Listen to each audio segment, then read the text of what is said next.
श्री राधे राधे। स्वागत है आपका प्रेरणादायक कहानियाँ और सुविचार में।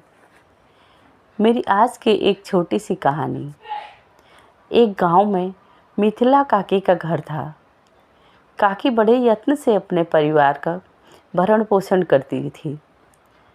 काकी जब भी भोजन पकाती, एक रोटी किसी भूखे के लिए बना देती थी और उस रोटी को हमेशा आंगन के एक छोर पे रख देती थी। ये काकी का रोज का क्रम था।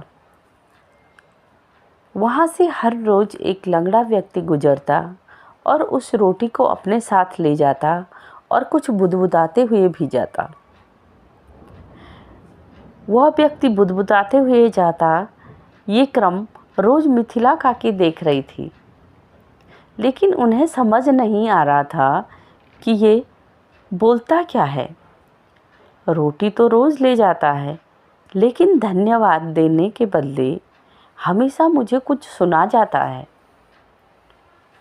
एक दिन मिथिला काकी ने रोटी बनाई और सोचा, आज तो मैं जो ये रोटी ले जाता है उसकी बात ध्यान से सुनूंगी कि मुझे बोलता क्या है। मिथिला काकी ने रोटी किनारे पर रखी। जैसे ही वह लंगड़ा रोटी ले जा रहा था तो काकी ने बड़े ध्यान से सुना कि बोला क्या। तो लंगड़े व्यक्ति ने कहा, बुरे का बुरा, जो बोओगे वो काटोगे, अच्छे का हमेशा अच्छा। बस इतना कहना और वह रोटी लेकर चल दिया।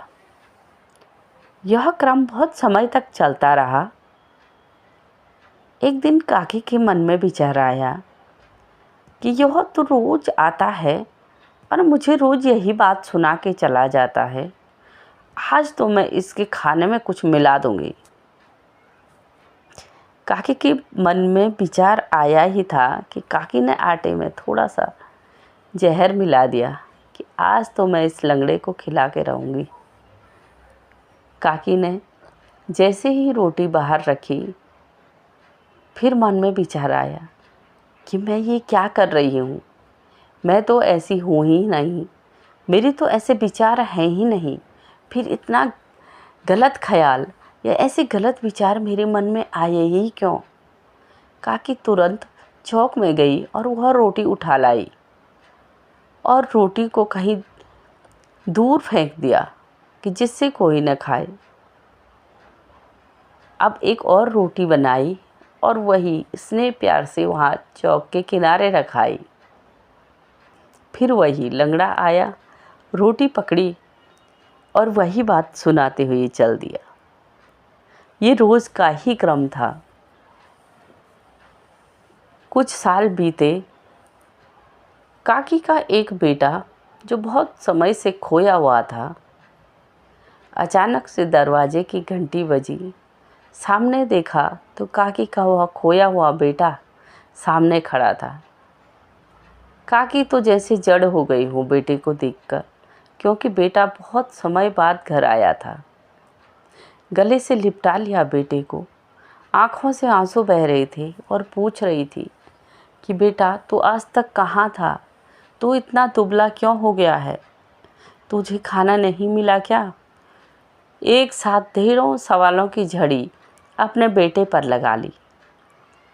बेटा ज़्यादा कुछ तो न बोल पाया, पर बोला, माँ, मैं भूखा नहीं रहा।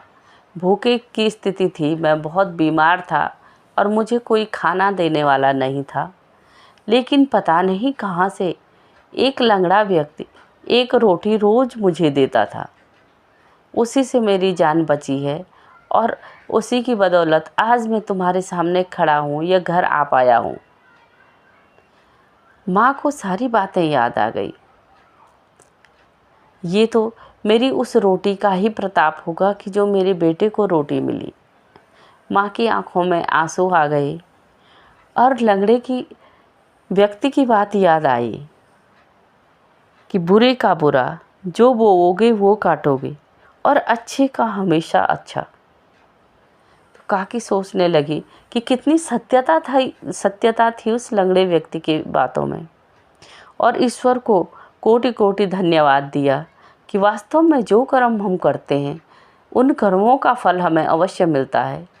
अगर हम अच्छाई और नेक की राह पर चलते हैं तो हमें ज़रूर अच्छाई मिलती है, और बुराई की राह पर चलते हैं तो वो बुराई भी लौटकर ज़रूर आती है। इसलिए मित्रों, हम चाहे कितने कष्ट आएँ, जीवन में कितने संघर्ष हों, कितनी विपरीत परिस्थितियाँ हमारे सामने आ जाएं, अपनी अच्छाई का दामन न छोड़ें। ईश्वर ज़रूर परीक्षा लेता है, लेकिन उसका समाधान भी ज़रूर बता जाता है। श्री राधे राधे। कहानी अच्छी लगे तो लाइक और सब्सक्राइब ज़रूर करें।